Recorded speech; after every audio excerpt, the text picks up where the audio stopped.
many are coming here for the second time? Wangapi wanakuja hapa kwa mara ya pili? Oh, Pastor Noel also is here. The second time. Lift up second timers. Look at that now. This is not Sunday visitors. What is that? I see you. I see everybody here. I see my brother there. And a good number has come from TikTok. I see her back there. How many of you follow us from TikTok? Thank you very, very much. Can you put this down? How many of you here are here for the third time? Oh yes, the drivers are sitting here. Thank you very much. Listen.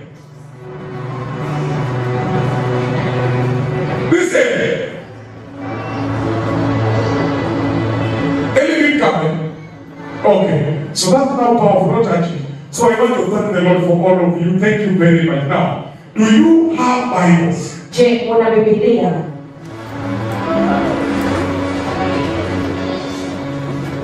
you have Bibles? If you have it, just remove it and leave it as. When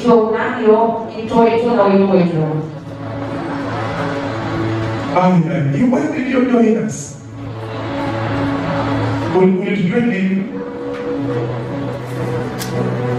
Oh, see the opening. That's always something we need.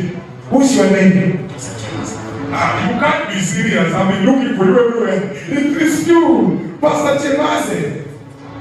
Hey, Pastor Chemase.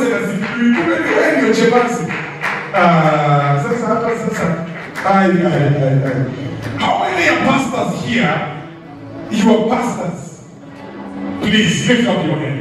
Look at this now.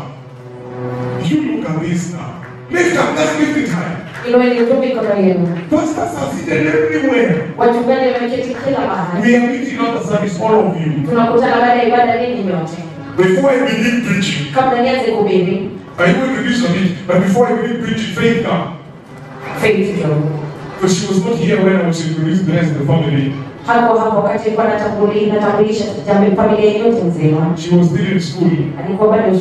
So now she came. When did you come? On Friday. So she's now back. So she's tall like me. So now she's the second one. And then Griffin is the first. This is how we are now. So Griffin, then her. Then where is Mercy? Mercy is where on this planet? Where did she go? Where is Israel? Right now. Where is Kamari? Kamari is the Sunday school. So we are like this. She's the first one, then the second one, Mercy is get somewhere, and that one, then Israel, then Amaria. Then I saw in the social media, somebody was saying that they don't know Ama. That's how I know.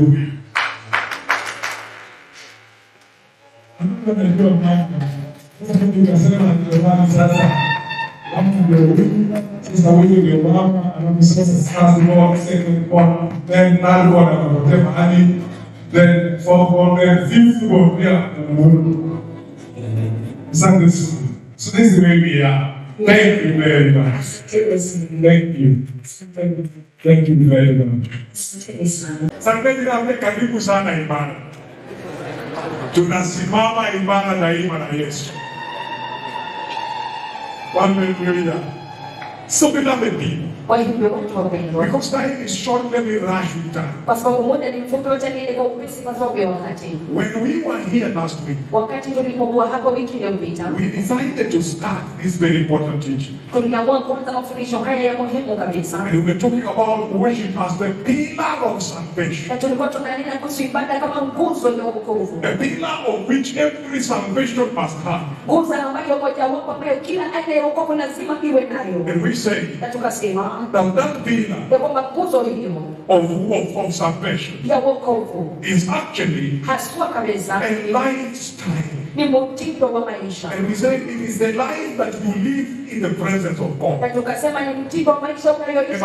Ni maisha ambayo unaishi katika uwepo wa Mungu. So we say worship that pleases the Lord. Tukasema ibada ambayo inampendeza Bwana. Is a life that is lived in honor of God. Number 3. Maisha ambayo unaishi katika kumheshimu Mungu. Ya 3. Number 1. Ya kwanza, it is the lifetime in the presence of God. Ni mtindo wa maisha katika uwepo wa Mungu. Number 2, it is a life lived in the presence of God. Ya pili ni maisha ambayo unaishi katika uwepo wa Mungu. And number 3, it is a life lived in honor of God. Ya tatu ni maisha ambayo unaishi katika kumheshimu Mungu. And then, beloved people, Na kisha watu wapendwa, we moved very slowly last week. tukasonga polepole sana wiki iliyopita. And we found out Tukagundua that the worship of the Lord God Almighty ya kwamba ibada ya Mungu mkuu Mwenyezi is established on the visitations of God. imewekezwa katika mitembeleo ya Mungu. And we decided to take only 3 visitations. Tukaamua tuchukue mitembeleo 3 tu. And we said, Tukasema the first visitation mtembeleo wa kwanza is, we call it the Garden of Eden visitation. tunauita mtembeleo katika bustani la Edeni, The beginning of the church. mwanzo wa kanisa, When the Lord created Adam and his wife. wakati Bwana alimuumba Adamu na mke wake Inside the garden, ndani ya bustani. worship was begun.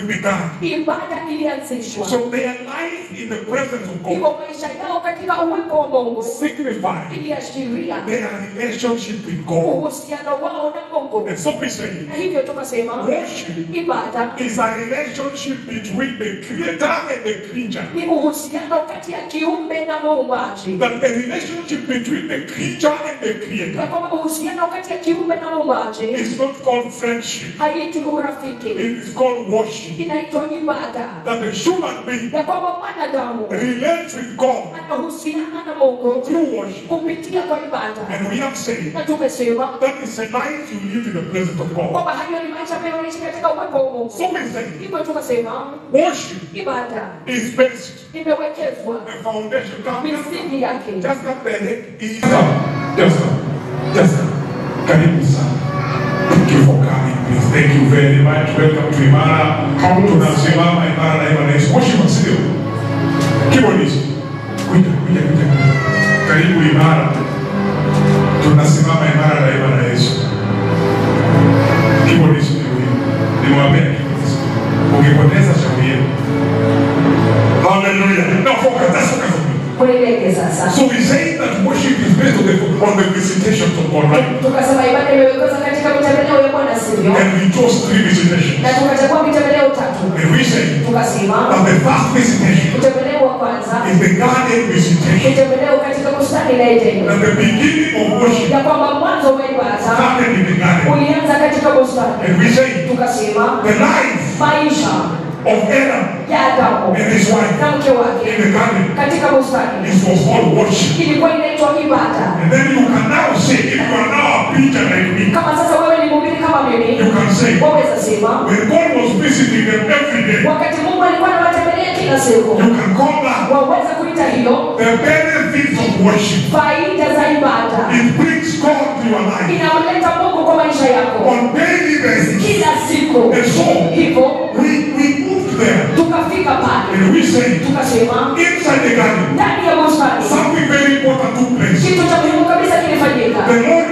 created a creature Bwana aliumba kiumbe who has capacity aliye na uweza to relate with Him. kuhusiana na yeye. This creature Hiki kiumbe had additional advantage alikuwa na ile faida ambayo imeongezwa kwake, because there were so many creatures that were created by God. kwa sababu kulikuwa na viumbe vingi vilivyoumbwa na Mungu, But then there is man. lakini basi kunaye mwanadamu. So what is the difference between man and other creatures? Tofauti ni gani kati ya mwanadamu na viumbe wengine wote? The only difference between man and other creatures Tofauti ya pekee kati ya mwanadamu na viumbe vingine is this one: ni hii: the image umbo and the likeness na ile mfano of God. ya Mungu. It is that image Ni umbo hilo that gave man kilichompa mwanadamu advantage above other creatures. faida juu zaidi ya viumbe wengine wote. The image and the likeness of God Ile umbo na mfano wa Mungu gave man capacity to relate with his creature. ilimpatia mwanadamu uwezo wa kuweza kuhusiana na muumbaji wake. And that is why Na ndio maana animals have no capacity to recognize God. wanyama hawana uwezo wa kumjua na kumtambua Mungu, But we have capacity to recognize God and relate with Him. lakini sisi tuna uwezo wa kumtambua Mungu na kupata kuhusiana So I see. So what I'm saying is this. You are here last time. You are here last time. Then you start somewhere here. Listen, what I'm saying is this. If you is created ability to recognize God. Inside you have ability to recognize God. Number two, ability to respect God. Number three, ability to worship Him. Now worshiping God is the main assignment that was given to man inside the garden of Eden. And I told you it was a special assignment. And I said there is no main assignment in your life as a believer than worshiping God. Worshiping is the best assignment you are having. You don't know what I have seen. Everybody look at what I have seen. Behold lavender. Rise up lavender. This is lavender. You have changed so much. I was looking for you in church, I couldn't see. Who made you transform like that? Did somebody tell you to buy that? Most of the people buy $2 of millions. I will cast that's what I say. Come as you are. Even if you want to come back with 1 year or 10 years, you can come.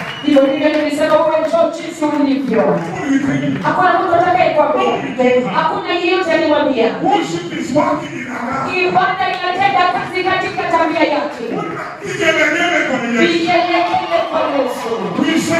We say that worship changes character.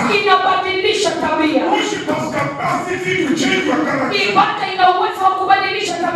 And we say, if you look at myself, I did not come this church like this. I came in track trousers and vest. I was lifting weights. A bouncer. I am right now a preacher. What changed my character? It's worship.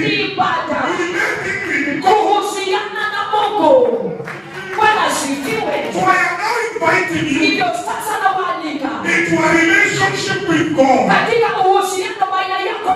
It will not change your dressing code. It will change your character. I say, the character that has been changed in the desire to please God keeps you in the presence of God. Beloved people, worship in the garden was the only assignment that was given to man. Worshiping God Almighty. How many are weeping? If you're weeping, doesn't it up for anyway? Now listen. If you look at your life, that assignment that was given to my God in the garden, how are you doing it? Because he says, the assignment given by Jehovah, in the garden, that assignment is what kept Adam in the presence of God. And transformed Adam. And we say, the image and the likeness of God is what the sons of Sceva were missing. We say, the sons of Sceva, their father is called Sceva. He was a priest in the house. He was a pastor in the church. So his children, 7 sons, when we need to judge, they get the judge. And they perform duties in church. They were ashes. They were preaching. They were serving. But without the image and the likeness of God. So one day, they went for an assignment. Somebody full of demons. Mtu alikuwa amejaa mapepo wachafu. And somebody was required Na mtu alihitajika to go and deliver him, kuenda kumkomboa, to set him free, kumweka huru, so he can worship God. ili apate kumwabudu Mungu. And Paul was doing that job. Na Paulo alikuwa anafanya kazi hiyo. So the sons of Sceva Hivyo wana wa Skewa said, okay, we are going on. wakasema sawa, hata sisi tunaenda. They took their Bibles Wakachukua Biblia zao and they went. wakaenda. When they arrived, Walipofika assignment became so hard. ile kazi ikakuwa ngumu kabisa. The devil refused to obey. Shetani alikataa kutii. And I asked, Nikauliza, why did Satan refuse to obey them? je, kwa nini shetani alikataa kuwatii? Because they did not have the image and the likeness of Kwa God. sababu wako na umbo na mfano wa Mungu. The only thing that Satan obeys Kitu cha pekee ambacho shetani anatii is not your education, sio elimu yako, your tribe, sio kabila yako, your job, sio kazi yako, your money, sio mfuko wako wa pesa, but the image and the likeness of God. lakini umbo na mfano wa Mungu. We say here, Tukasema hapa the image and the likeness of ya God. kwamba umbo na mfano wa Mungu. He says, Anasema Jesus, the Son, kwamba Bwana Yesu the Son mwana is the image yeye ndio umbo of the invisible God. wa Mungu asiyeonekana. The Son is the image of the invisible Ya God. kwamba Bwana ni mfano wa Mungu asiyeonekana. Kumaanisha If you have seen the Son, ikiwa umemwona Bwana you have seen the Father. basi umemwona Baba. Without maybe having Ni been. sawa watu So wapendwa. when Jesus came on the earth, Wakati Yesu alikuja it duniani is not the Father who came to ni the earth. Mungu Baba aliyekuja And duniani. that is why Ndio maana anybody that is covered by the blood of the Son of God mtu yeyote aliyefunikwa kwa damu ya mwana kondoo wa Mungu now has the image of God. sasa ana mfano wa Mungu. Image is the blood. Hiyo mfano ni damu. When you covered by that blood, Ukiwa umefunikwa kwa damu ile, the power that emanates from you basi nguvu inayotoka kutoka kwako is power of God. ni nguvu za Mungu. And then we finish by saying Tukamaliza kwa kusema the power of the Holy Spirit ya kwamba nguvu za Roho Mtakatifu comes to humble you. inakuja kukunyenyekeza, Makes you more humble, inakufanya unyenyekee sasa, submissive, umejitisha, correct. unaweza rekebishwa, unaweza fundishwa, unaweza kemewa. That is how he forms them. Hivyo ndivyo aliwatengeza. So we don't believe. Hivyo watu wapendwa, Today I want to go for the next one is now. For the next the besieged generation. kizazi katika mateka. Now if you have a Bible, if you have a book, Ikiwa una kitabu, write huge. andika maneno makubwa. I know you're wondering, that is the monitor here. You say, Unasema besieged generation. kizazi katika mateka. Besieged generation, beloved people. Kizazi katika mateka, watu wapendwa. And then, Na kisha I want to start by giving you 3 quick books to read. nataka nianze kwa kuwapa vitabu vitatu kwa upesi kabisa vya kusomwa. Hallelujah. Haleluya. The book of Revelation, chapter 1, chapter 4, verse 1. Kitabu cha Ufunuo Yohana mlango wa 4 mstari wa kwanza. If you're write 3 books before that. Ikiwa unaandika vitabu hivyo vitatu vikifuatana. Revelation 4, verse 1. Ufunuo 4 mlango wa mstari wa kwanza. Genesis 22, verse 5. Mwanzo 22 mstari wa 5. And Luke 4, verse 7. Na Luka mlango wa 4 mstari wa 7.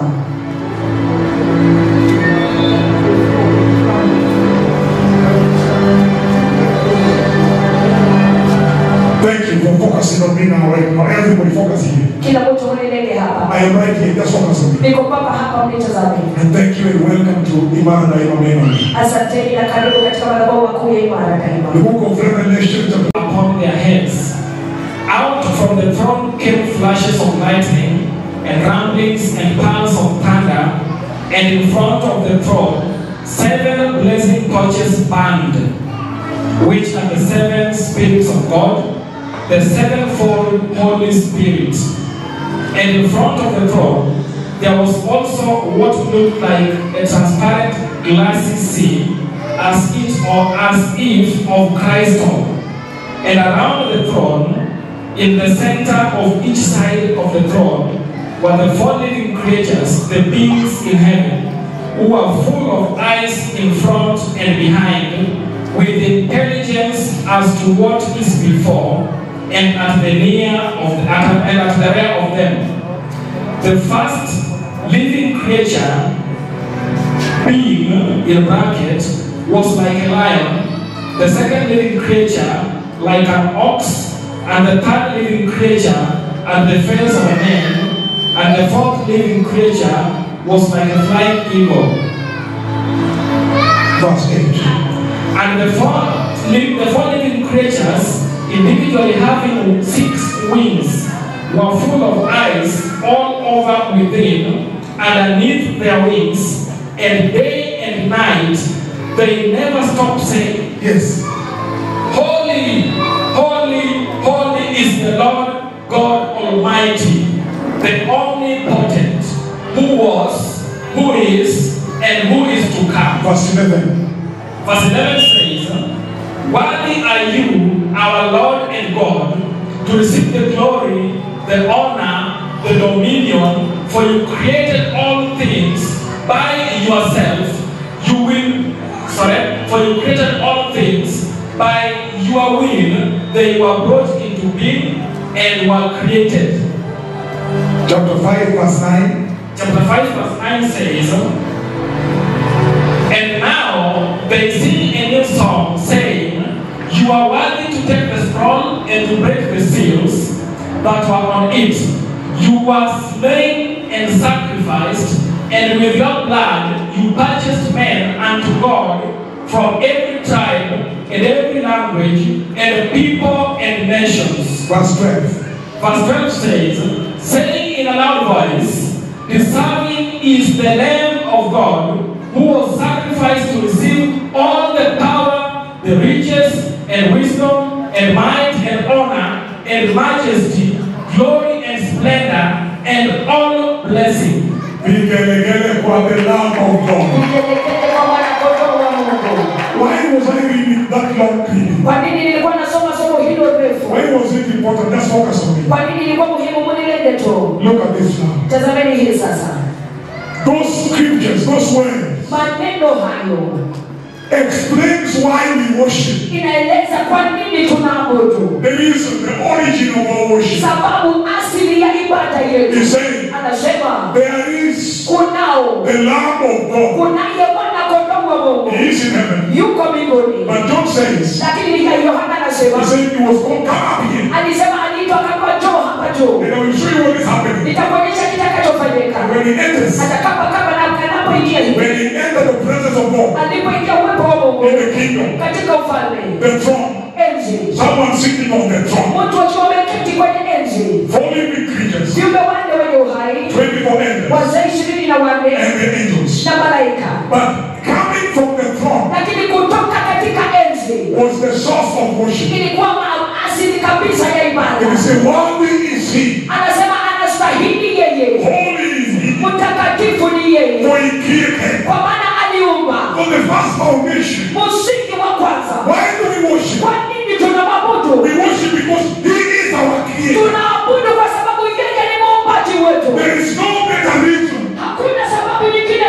He is our creator. In heaven when John entered, he found worship going on. And the reason for worship was going on. And John found them saying, worthy is the Lamb of God. Why? Because he had capacity to take the scroll from the hand of God and open it on our behalf.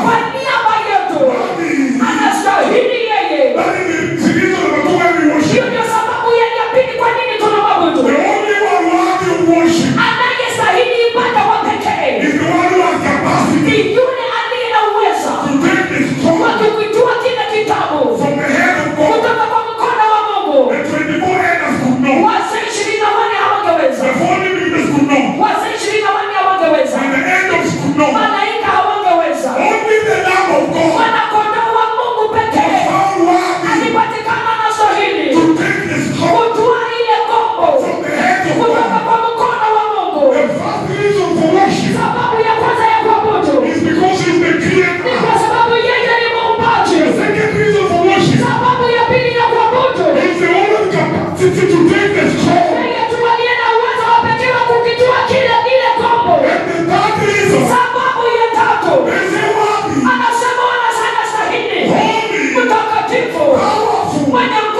Ikiwa anastahili. I only give you 3 things. Nakupa mambo matatu. This is why I think. Sababu kwa nini nafikiri?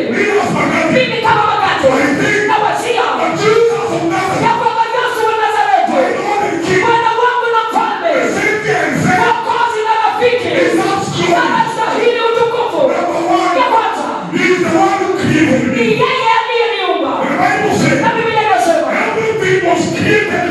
Kila kitu kiliumbwa kwa ajili yake. Na kuhusu yeye. Na kando na yeye. Hakuna chochote ambacho kingeumbwa. Ndio maana namwabudu. Ya pili. Ni kwa sababu Yesu mfalme wangu. Mkombozi na rafiki. Yeye mkombozi mwenye nguvu. Ndio wa pekee. Anayepatikana na shahidi. Kumwendea Mungu Baba. Katika enzi. Na kukitwaa ile kombo. Kutoka kwa mkono wa Mungu Baba. Pekee anastahili. Kuendea utukufu wa Mungu. Na kukitwaa ile kombo. Sababu ya tatu kwa nini namwabudu. Na maisha yangu. Sababu ya tatu. Kwa nini nampa maisha yangu. Sababu ya tatu. Kwa nini natubu hadharani. Sababu ya tatu. Kwa nini natembea kila siku mbele zake. Sababu ya tatu. Kwa nini nanyenyekea sana mbele zake. Ni kwa sababu yeye ndiye yule aliyechinjwa kuondoa dhambi zangu. Huo ni msingi wa uhusiano wangu na Mungu. Hivyo nauliza. Je, Yesu anastahili utukufu? Huo utukufu yapasa itoke kwa maisha yako. Ambayo yamaanisha ibada ambayo yampendeza Bwana. Ni maisha yanayoishiwa kumtukuza Mungu. Thank you for saying that. Let me say, it is you. It is you. That's very powerful. I just know that word for him that given you. Because he's saying, Kwa sababu anasema now that Jesus did such a big job, sasa kwa sababu Yesu alifanya kazi kubwa kwetu kabisa. he is not asking us to go. Hatuambii twende msalabani. He does not ask us to go on the cross just that has been cheating. Hatatuuliza twende msalabani na sisi tuchinde. He's just saying, Anasema tu live a life that glorifies me. ishi maisha yanayonitukuza mimi. Is that possible? Je, hiyo inawezekana? How many are willing to live a life that glorifies God? Wangapi wako tayari kuishi maisha yanayomtukuza Mungu? I am saying, Nimesema worship that pleases the Lord ibada inayompendeza Bwana. is a life lived in honor of God. Maisha ambayo unaishi katika kumheshimu Mungu. That's the second thing for the foundation. Andiko ya pili kwa kuwekeza msingi. For the foundation of worship. Kwa ajili ya kuwekeza msingi wa ibada. It's the book of Genesis 22:5. Kitabu cha Mwanzo 22 mstari wa 5. Hallelujah. Haleluya. How many of you are happy to be Wakati shambani mwenu umefurahi kwa katika nyumba ya Bwana. Who is happy? The Genesis 22 verse 5. What does it say? The book of Genesis 22 verse 5. Yes. I'm reading from Amplified. Says, Please do. it says, and Abraham said to his servants, settle down and stay here with the donkey. Yes. And I and the young man will go yonder and worship and come back to you. Me and my son. Mimi na Bwana wangu. We are heading where? Tunaelekea wapi? To Mount Moriah. Kwa mlima Moria. So we can offer worship to the Creator. Ili kwamba tuweze kutoa ibada kwa Muumbaji. So Abraham did it. Hivyo Abrahamu alifanya. I had that to confirm to you. It is going on. Nilisoma hiyo kuelezea kwa thibitisha kwamba inaendelea. Abraham is doing it. Abrahamu anaifanya. Now look at me now. Lakini mlitazame sasa. Mlitazame. Let's look at me. Mlitazame. Look at this. Mlitazame hii. All of us know Sote twajua. that this story of Abraham is really very strong. Hadithi hii ya Abrahamu ni kipindi kabisa yenye nguvu. Because it began by the Lord giving him his son. Kwa sababu ilianza kwa Bwana kumpatia Bwana. And then they handed him back. Na kisha akamrudisha tena apewe huyo Bwana. Listen to it. Nisikize kila mtu. It began by the Lord Ilianza na Bwana. giving him his son. Kumtwalia na kumpa Bwana. The only son Bwana wa pekee. whom he loved. Ambaye anampenda. And then he demanded him. Na kisha akaamuru tena apewe yule Bwana. And then God demanded him back, wakati Mungu aliamuru apewe, he wanted the father alitaka baba to kill his own son. auwe mwana wake wa pekee. Je, kuna mtoto? You are the second, the third, the fourth, the first. The first. Wa kwanza. You learn. Very bad. Now he goes in the right now. And the woman and kiss. Now cut the sheep. Cut the sheep. Look. Unitazame. The son is asking the father. Mwana anamuuliza baba. Father, Baba, the fire I can see. kuni inaweza ona. And the light matchbox I can see. Na ile kiberiti cha kuwasha naweza kiona.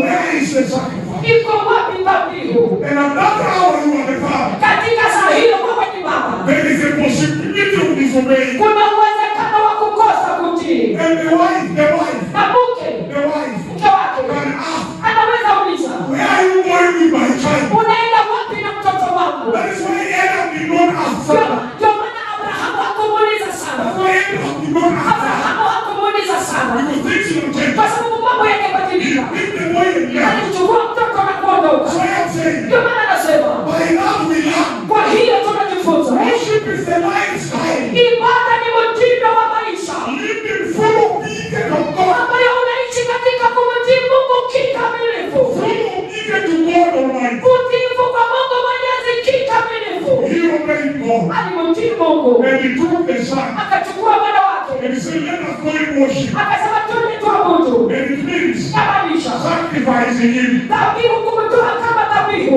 worship and please the Lord Ibada ambayo yapendeza Bwana. means Yamaanisha a life sacrifice to God. maisha ambayo umeitolea kabisa kama dhabihu mbele za Mungu. You sacrifice your life. Unatoa maisha yako kama dhabihu. Your daily happiness. Basi maisha yako ya kila siku. You sacrifice your friends. Unawatoa marafiki zako. The joy of your life. Furaha ya maisha So yako. you choose God alone. Ili kwamba uchague Mungu pekee. Sometimes it can mean loneliness. Wakati mwingine na masali inamaanisha kuwa mpweke kabisa. Sacrifice can mean loneliness. Kutoa kujitoa kabisa inamaanisha kuwa mpweke. Lack of friends. Kukosa marafiki. Going to church on Sunday. Kwenda kanisani Jumapili. Having to do something for God. Inakubidi kufanya kitu kwa sababu ya Mungu. Sacrifice, he says. Dhabihu anasema. He says. Anasema hivyo. And then I'm being. Abrahamu akaifanya. So it is possible. Hivyo yawezekana. Hallelujah. Haleluya. Hivyo wapendwa. The last scripture for the foundation. Andiko la mwisho kwa kuwekeza The msingi. book of Luke chapter 4 verse 7. Kitabu cha Luka mlango wa 4 mstari wake wa 7. We are reading very fast. Tunasoma kwa upesi. Before you begin asking me where am I taking your time, please go. The book of Verses 7 says, Yes. Therefore, if you will do homage and worship me just once, it shall all be yours. And Jesus replied to him, Get behind me, Satan, for it is written, You shall not homage to and worship, you shall homage to and worship the Lord your God, and him, and shall only serve alone. Thank you very much. Now look at me now. Nitazame sasa. How many are seeing me? Wakati unaniona hapa. Now listen. Sikizeni. The enemy appears. Adui anajitokeza. And when he appears, Wakati anajitokeza, he also demands for worship. pia anaamuru wapate kuabudiwa. The devil also wants worship. Shetani anataka ibada. And he's telling Jesus to fall before him. Anamwambia Yesu aanguke chini mbele That zake. is how important worship is. Hivyo ndivyo ya muhimu ibada ilivyo. It changes things. Yabadilisha mambo. But here we say Lakini hapa tunasema that the devil wanted to introduce false worship. ya kwamba Shetani anataka kutanguliza ibada ya uongo. This which is recorded in Luke 4 verse 7. Hii ambayo imenakiliwa katika Luka mlango wa 4 mstari wa 7. This is false worship. Hii ni ibada ya uongo. Don't copy this. Tafadhali msikopi hiyo. Luke chapter 4 verse 7 is false worship. Luka mlango wa 4 mstari wa 7 ni ibada ya uongo kabisa. Bada badia. Ibada bandia kabisa. Please don't copy it. Tafadhali msiige hiyo. Because look at what he says. Kwa sababu tazama anachosema. Chapter verse 7, look at what verse 7 Mstari says. wa 7 tazama anachosema. Do not copy this. Look at what he says. Anasema Don't just give me amplification. No more translation. Because he's not doing amplification alone. NIV. Look at what he said. tazama anachosema.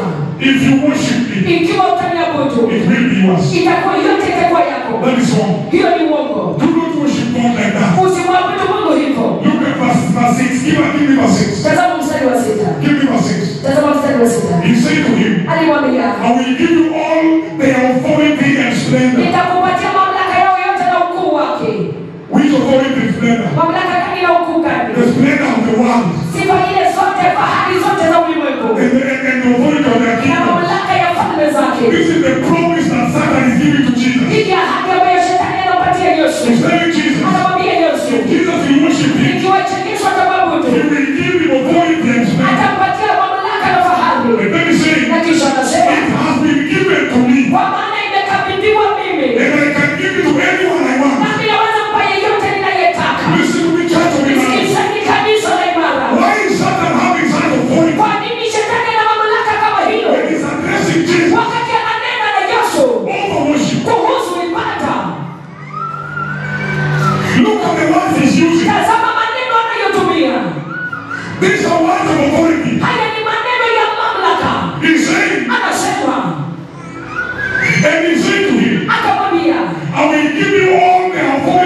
nitakupa mamlaka yao yote na fahari zao. It has been given to me. Imekabidhiwa kwangu.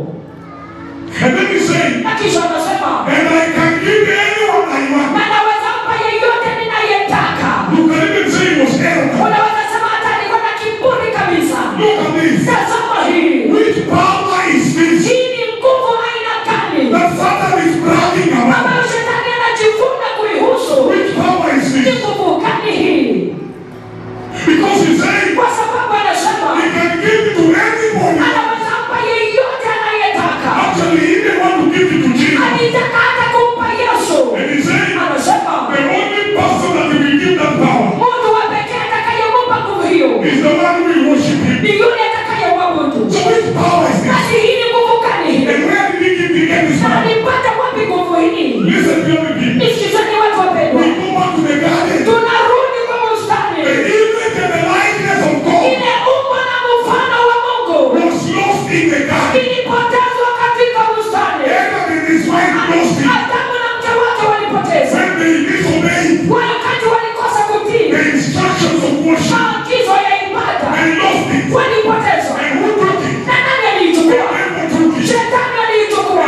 That's why he's not going to like Ndio this. maana ananena kuhusu mamlaka namna He hii. said he can give Anasema anaweza peana because he has it. kwa sababu anayo. Listen to me. Nisikizeni. Life lived in disobedience of God Maisha ambayo unaishi katika kutokumtii Mungu robs you the authority of God. inakunyang'anya mamlaka ya Mungu. Life lived in the disobedience of God Maisha ambayo unaishi katika kutokumtii Mungu robs you the authority of God. inakunyang'anya mamlaka ya Mungu. Number two, Ya pili, life lived in the disobedience of God maisha unayoishi katika kutokumtii Mungu gives the devil authority over you. inampa shetani mamlaka juu yako. Gives Satan powers over you. Inampa shetani nguvu juu yako. He said he has power. Anasema ana nguvu. But look at verse 7. Lakini tazama mstari wa 7. Let me look at this now. Tazama hii sasa. If you worship me, Ikiwa utaniabudu, it will be yours.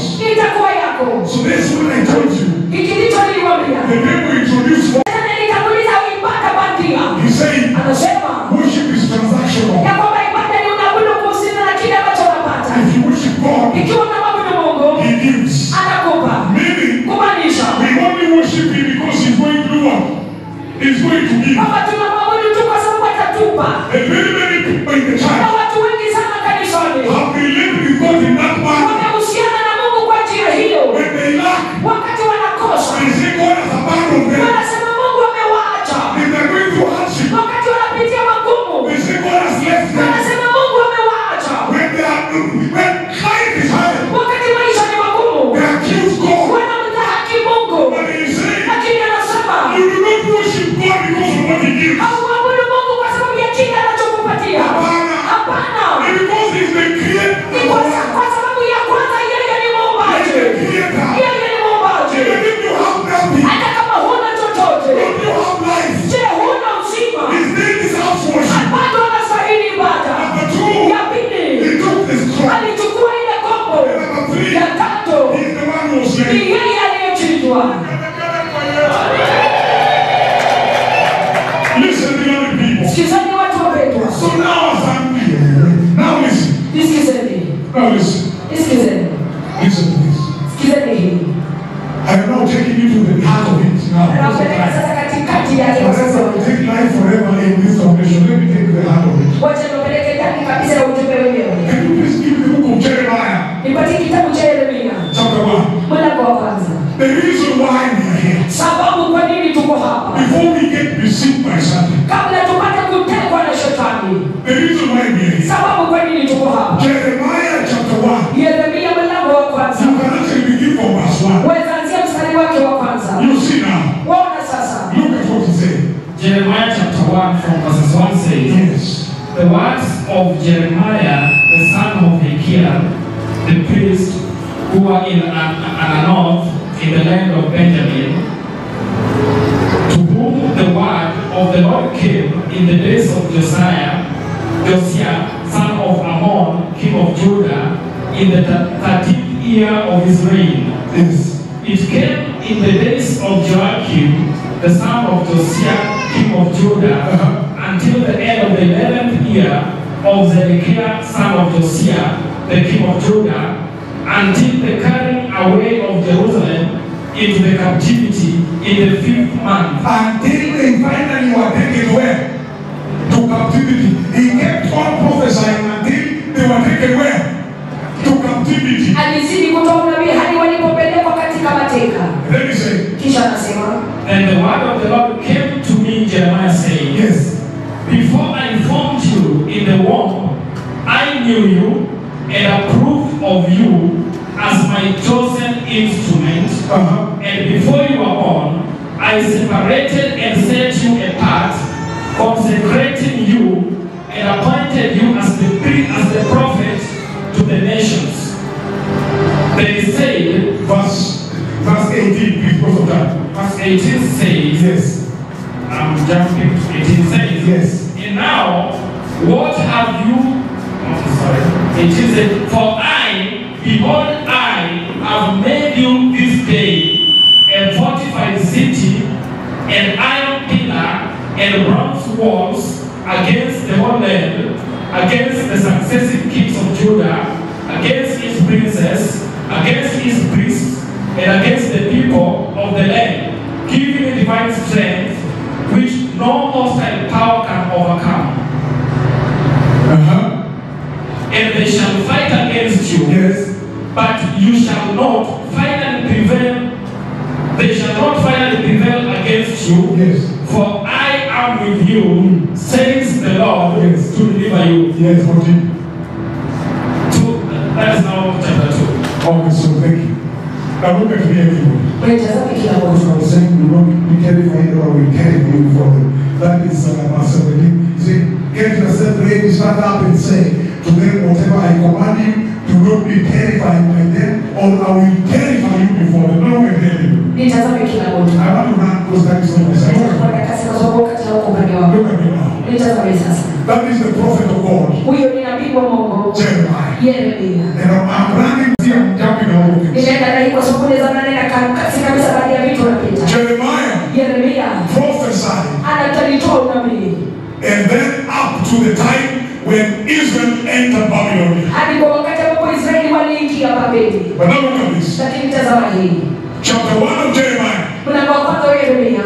is outlining or giving him his duty, Anampatia kazi yake. the reason for it which he is created. Sababu kwa nini aliumbwa. You can call it Unaweza kuita the reason of life. sababu ya maisha. You can call it Unaweza ita the purpose of Jeremiah's life. kusudi ya maisha ya Yeremia. You can call it Waweza kuita the purpose of your life, kusudi la maisha the yako. purpose of your own life. Kusudi la maisha yako mtu binafsi. And he's telling Jeremiah, Anamwambia Yeremia. before you were created, before you were born, Kabla ya wewe kuzaliwa. in your mother's womb, Katika tumbo la uzazi wa mama yako. I knew you, Nilikujua. separated you, Nikakutenga. set you apart Nikakutenga for a kabisa. specific role. Kwa ajili ya kazi speciali. Which role is that? Jukumu speciali, jukumu gani hilo? Restoration of worship in Israel. Urejesho wa ibada ya Israeli. Because Israel had gone astray. Kwa sababu Israeli walikuwa wamepotoka. So Jeremiah Hivyo Yeremia was to come and establish worship in Israel. alipaswa kuja na kuimarisha na kuongeza ibada ya Israeli. Because they had gone Kwa astray. sababu walikuwa wamepotoka. So he was raised for a specific role Hivyo aliinuliwa kwa jukumu speciali. and reason. Na sababu. And the Bible said, Na Biblia inasema in the last verse, katika mstari wa mwisho. he said, as you are playing your role, Anasema wakati unatenda kazi yako. do not be afraid of them. Usiwaogope. Because if you are afraid, Kwa sababu ukiogopa. you cannot fulfill the will of God, the will of God in your life. Huwezi timiza na kutimiliza mapenzi ya Mungu kwa maisha yako. He's telling Jeremiah, Anamwambia Yeremia. the responsibility of restoring worship in Israel Jukumu la kurejesha ibada ya Israeli requires courage. inahitaji ujasiri. Because if you are afraid, Kwa sababu ikiwa uko na uoga, they will terrify you. watakutisha kabisa. And you will not fulfill the will of God in your life. Hautatimiza mapenzi ya Mungu katika maisha yako. But don't listen to this. Lakini sasa sikizeni hii. That which Jeremiah was for Hiyo ambayo Yeremia aliambiwa was not a small thing. haikuwa jambo dogo. Why? Kwa nini? Because Kwa sababu God was telling Jeremiah the purpose of his creation. Mungu alikuwa anamwambia Yeremia kusudi la uumbaji wake. And therefore, when you come like you have Na come, hivyo unapokuja jinsi umekuja. I should tell you the purpose of the salvation of Jesus. Napasa kuambia kusudi la wokovu wa Yesu. The reason why Jesus suffered so much on the cross Sababu kwa nini Yesu aliteseka sana msalabani? for you. Kwa ajili yako. A purpose of life. Kusudi see whether you are using it correctly or wrongly. Na uone ikiwa inatumia vizuri ama vibaya. The purpose of life. Kusudi la maisha. Mine started here. Yangu ilianza hapa. As a bouncer. Kama bouncer. So then I asked. Nikauliza. What I am doing now. Kile ninachofanya sasa. And what I was doing then. Na kile ambacho nilikuwa nafanya wakati huo. What was the purpose of God in my life? Je, kusudi la Mungu kwa maisha yangu lilikuwa gani? What I'm doing right now. Kile ambacho nafanya sasa. The purpose of the life you live now. Kusudi ya maisha ninayoishi sasa hivi. And you check whether you have used it right or wrong. Unatazama vizuri kama unatumia vibaya ama vizuri. He began by saying, Alianza kwa kusema. Jeremiah, Yeremia. there is a reason why I raised you. Kuna sababu kwa nini nilikuinua. And that reason is simple. Na hiyo sababu ni rahisi. There is a problem in Israel. Kuna shida Israeli. You have a responsibility Unalo jukumu as a person kama moto to stand against the entire nation kusimama dhidi kinyume na taifa lote zima. and restore them back the ways of God. Uwarejeshe kwa njia za Mungu. So I begin by saying, Naanza kwa kusema. every life on earth Kila maisha duniani. has a purpose. Inalo kusudi. Every life on earth Kila maisha duniani. has a purpose. Inayo kusudi. You have a responsibility Unalo jukumu. to use your life Kutumia maisha yako. to honor God. Kumheshimu Mungu. You have a responsibility Unalo jukumu. to allow God Kumruhusu Mungu. to use your life Atumie maisha yako. in fulfilling His purpose. Katika kutimiza makusudi lake. And if you submit, Ikiwa utajitisha. you will find the purpose of God working now in your life. Utapata kusudi la Mungu likitenda kazi maishani mwako. And that is why I'm here Ndio today. maana niko hapa leo. As I am introducing this to you, Ninapata kuuliza hii kweli. I am reading Isaiah 49 verse 5. Nasoma Isaia 49 mstari wa 5. Very fast because of time. Kwa upesi kabisa kwa sababu ya wakati. Look at what he's saying. Tazama anachosema. Isaiah 49 verse 5 he said, Isaia 49 mstari wa 5 anasema. and now the Lord says, Na sasa Bwana anasema. He who formed you in the womb Yeye aliyekuumba kwa tumbo. to be His servant. Uwe mwana wake. So if you are writing, Nikiwa unaandika. the role of creating you by God Jukumu la Mungu uliopewa wewe na Mungu. was that you may serve Him. Ni kwamba uweze kumtumikia. And serving God Na kumtumikia Mungu. is what the Bible calls worshiping God. Ndio kile ambacho Biblia inaita kumwabudu Mungu. Worship that pleases the Lord Ibada inayompendeza Bwana. is a life that is lived in service of God. Ni maisha ambayo umeishi katika kumtumikia Mungu. A life you live in serving God. Maisha unayoishi katika kumtumikia Mungu. And now this is what the Lord said, He who formed in the womb to be His servant. Hiki ndicho Bwana anasema yeye aliyeniumba tumboni kuwa mtumishi To wake. bring Jacob back to Him.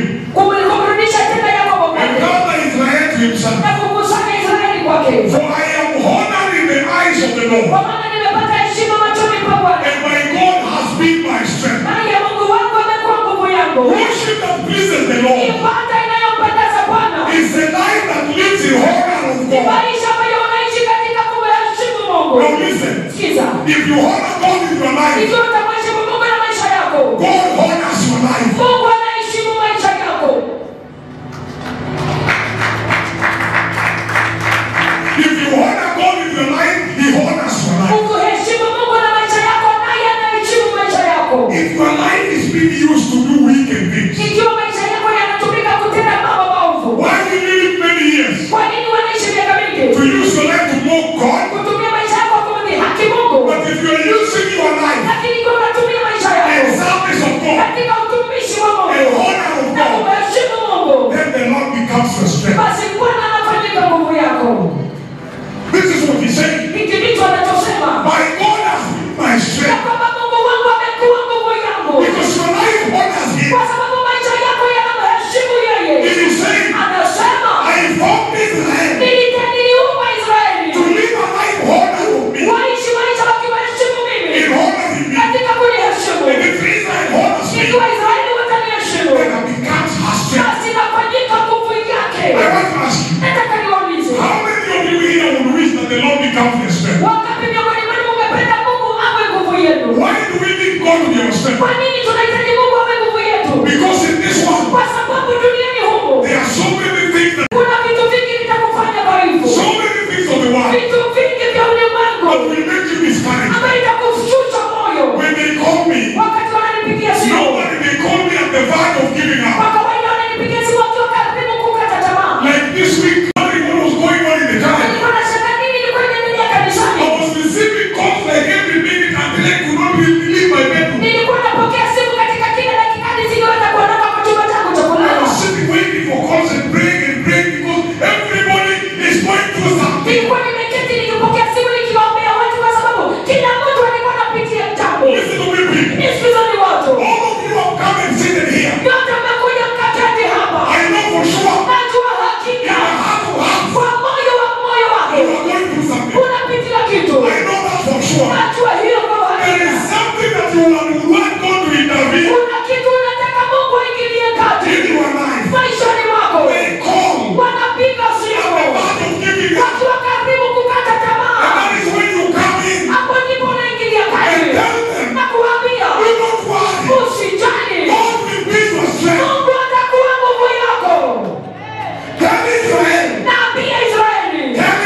for me. Salimia jirani yako kwa ajili yangu. Lakini wacha mchezo wewe.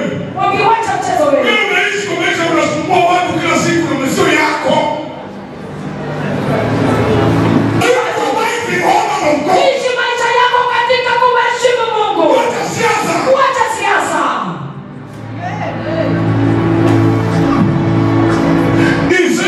Anasema kwa mapua yake niliweka pumzi. kwa pua yake akapuliza pumzi. And man became a living Na being. mwanadamu akawa kiumbe hai. Not because she got a degree. Sio kwa sababu alipata shahada. Not because she's very Sio beautiful. kwa sababu anapendeza. It is because mapua yake kuna pumzi ya Ni Mungu. kwa sababu pua lake liko na pumzi ya Mungu. Go tell them Nenda waambie that the breath they enjoy ya kwamba pumzi wanayofurahia are using not to honor me. ambayo wanatumia kwa wanakosa kuniheshimu nayo.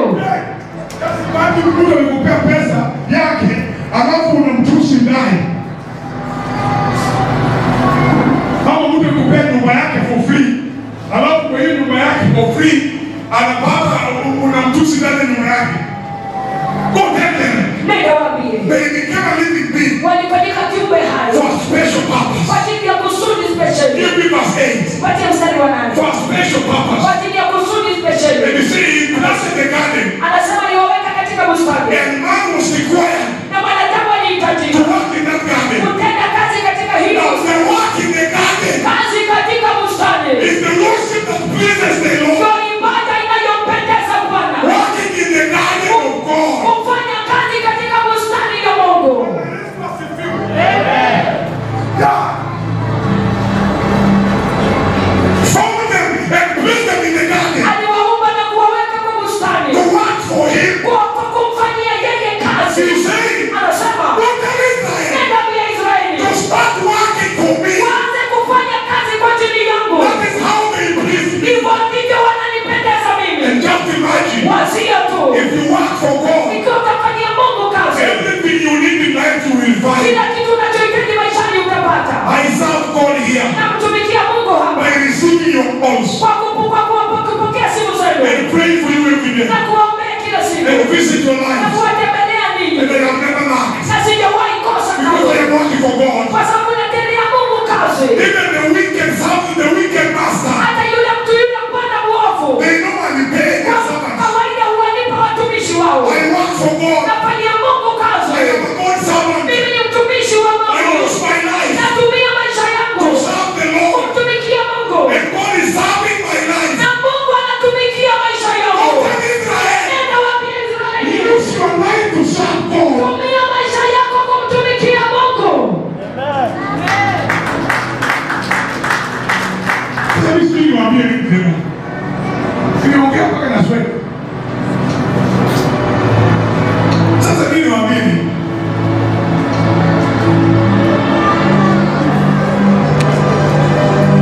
Ongea kwa mmoja. Jomba yenda katika chumba cha kuhifadhi maiti. How many of you? Wangapi miongoni mwenu wameenda katika chumba cha kuhifadhi Oh, maiti? hakuna mambo niko.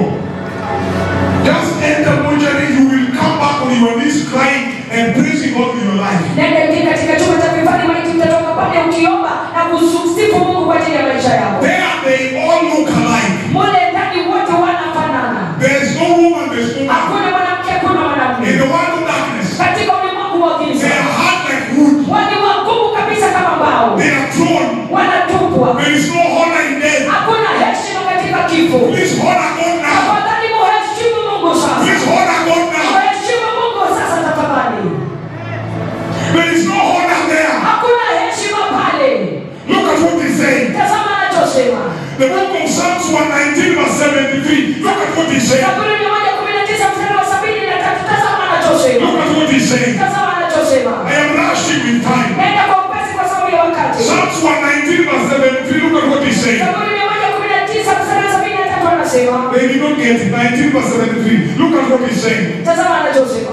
Your hand made me Mikono yako ilinifanya and formed me. na kuniumba. Give me understanding to learn your commands. Nipe ufahamu niweze kujifunza amri zako. Vigelegele kwa Mungu. Vigelegele kwa Mungu. A life living honor of God. Maisha yaliyoishiwa katika kumheshimu Mungu. Number one, that creature is aware. Ya kwanza kiumbe hicho, kiumbe huyu anajua. But he did not create himself. Ya kwamba hakujiumba mwenyewe. It's not science. Sio sayansi. It's God Ni Almighty. Mungu mwenyewe.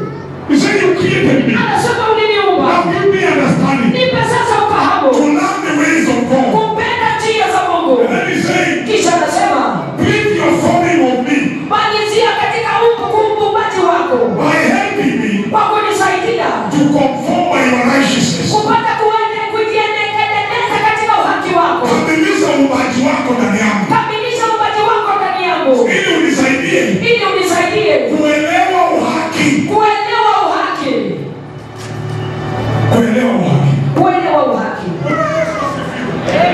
I am finishing, wapendwa. Namalizia wapendwa. Worship that pleases the Lord Ibada inayompendeza Bwana is a life lived ni maisha unayoishi in understanding God's will in your life. katika kuelewa mapenzi ya Mungu maishani mwako. Conforming the standards of God. Ukipata kujiendeleza katika viwango vya Mungu. Conforming. Ukipata kujiingiza kufikia viwango vya To Mungu. the standards of Kwa God. viwango vya Mungu. The Bible says, Biblia inasema, do not conform bado kwamba usijiingize. to the standards of the world. Usifuatishe zile mitindo ya ulimwengu. That means Na kiamanisha, you can conform unaweza pata kujifuatisha na to kujiingiza the standards of the kwa world. viwango vya Bwana. Your hand made me Mkono wako uliniumba and formed me. na ukaniutekeza. Give me understanding to learn your Nipo commandments. fahamu kupata kujifunza amri zako. Worship that pleases the Lord Ibada inayompendeza Bwana is the life that lives in understanding the commandments of ni God. maisha ambayo unaishi katika kuelewa amri za Mungu, In obeying the Lord katika kumtii Bwana and His na commandments. amri zake. Listen, beloved people. Sikizeni The wapendwa. book of Genesis 18 verse 16 to 19. Mwanzo 18:16 hadi 19. Rather, I am closing. Enda kwa upesi na kutoka. I am closing. Closing. Open the Bible. He's saying, Anasema the book of Genesis 18 verse 16 is saying, kitabu cha Mwanzo 18:16 anasema when the men got up to leave, wakati hao waliposimama kuondoka, they looked up towards Sodom, walielekea uso zao Sodoma. and Abraham walked along with them Abrahamu akawatoa kitambo kidogo ili to wasindikize, see them on the way. ili kwamba wasindikize. Then the Lord said, Ndipo Bwana akasema, shall I hide from Abraham je, nimfiche Abrahamu what I am about to do? jambo analokusudia kufanya? Abraham will surely become a great and powerful nation. Hakika Abrahamu atakuwa taifa kubwa na lenye nguvu. And all the nations will have to be placed before him. Kupitia kwake mataifa yote yatabarikiwa ya duniani. Verse 19, listen. 19 sikizeni. Verse 19, listen. Mstari wa 19 For msikizeni. I have chosen him Kwa maana nimemchagua so yeye that he will direct his children ili awaongoze watoto wake and his household na jamaa yake after him kumfuata yeye, to keep the ways of the Lord. ili kwamba kumfuata njia za Bwana.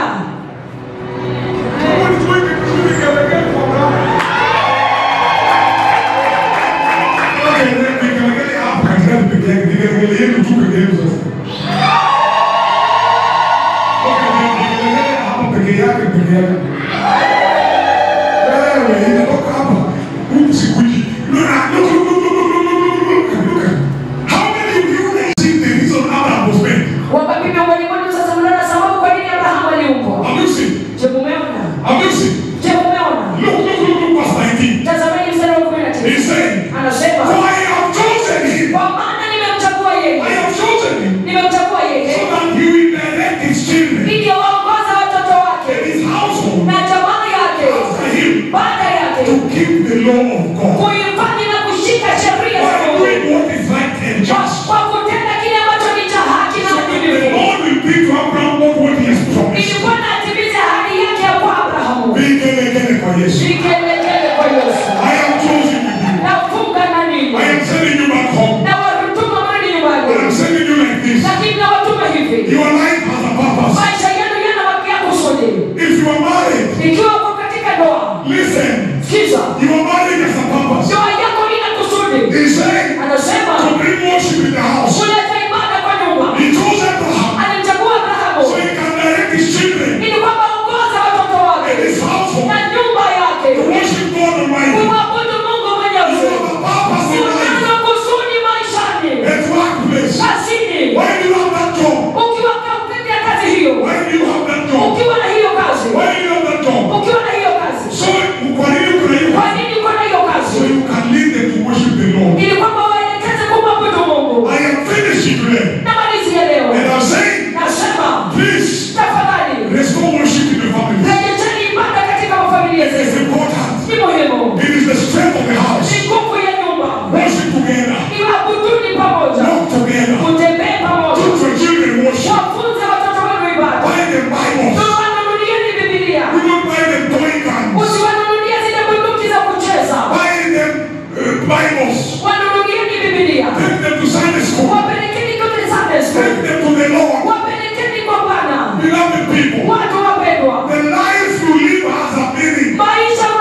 closing. Wapenzi kabisa nafunga. My time is gone. The hour you gave me is gone. I'm now eating your own time. Lile saa bado nimemalizika. The book of Judges. Kitabu cha Waamuzi. Chapter number 13 verse 5. 13 mstari wake wa 5. This is what he said. Ndicho anasema. You will become pregnant. Kwa kuwa utachukua mimba. And I am. You will become pregnant. Kwa kuwa utachukua mimba. And have a son. Na utamzaa mtoto mwanamume. Whose head is never to be touched. Wenye usipite wembe kichwani pake. Usipite wembe usipite kichwani pake. Because the boy is to be an Nazarite. Kwa kuwa huyo mwana atakuwa mnadhiri wa dedicated to God from birth. aliyewekwa wakfu kwa Mungu kwa tangu kutumbani mwa mama.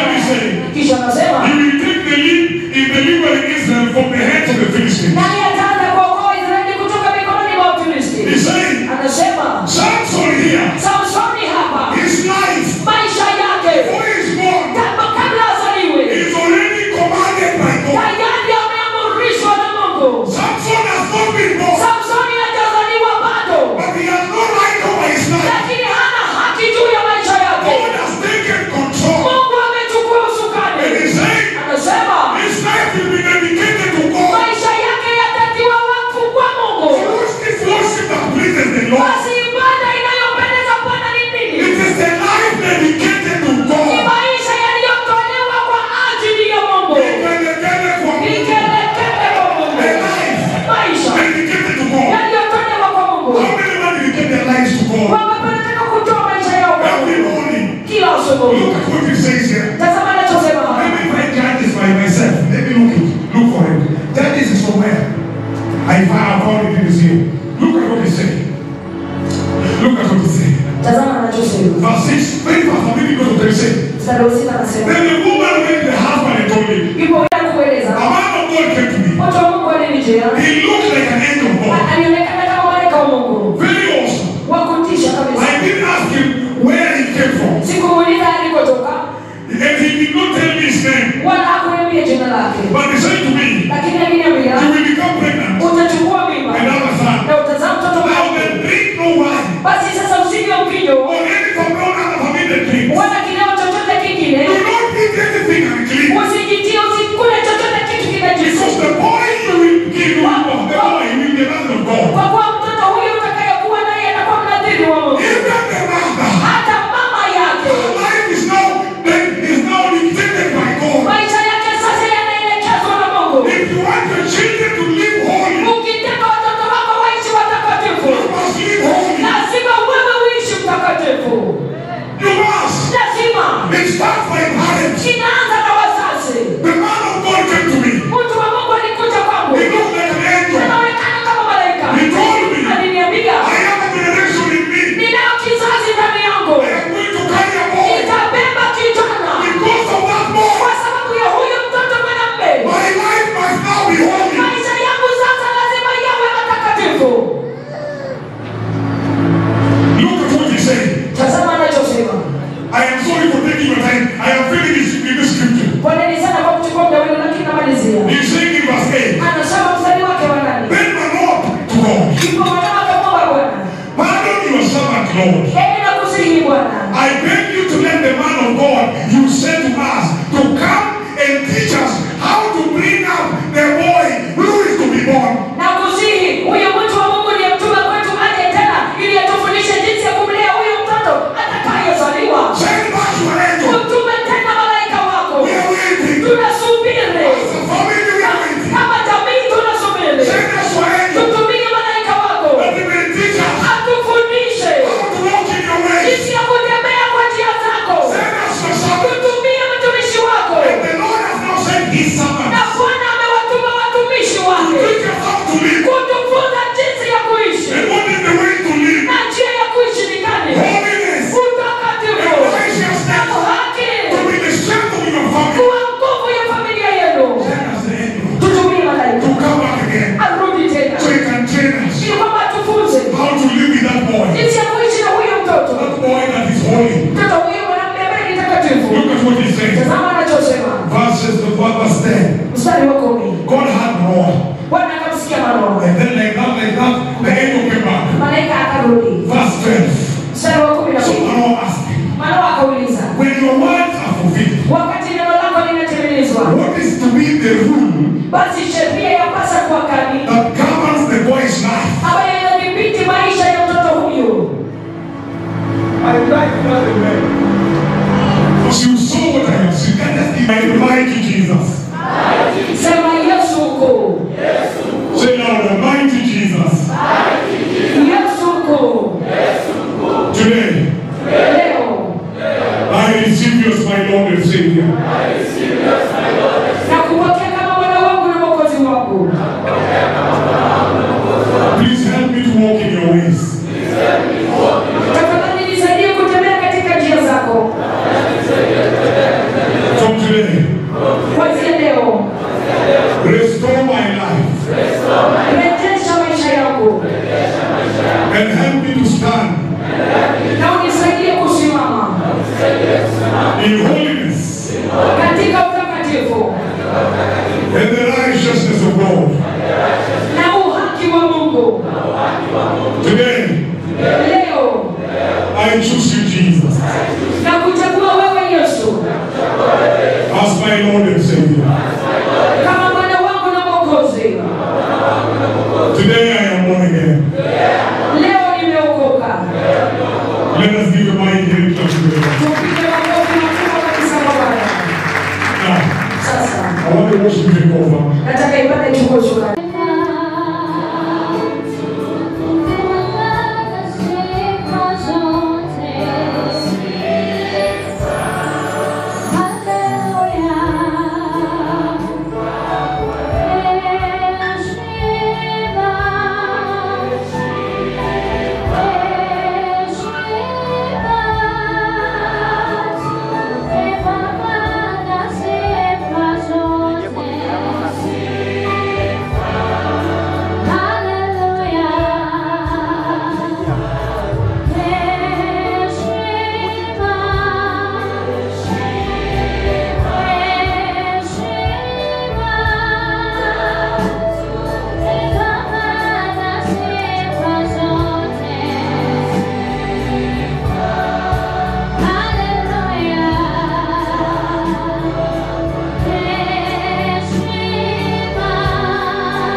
Tikva Media Services, shaping lives.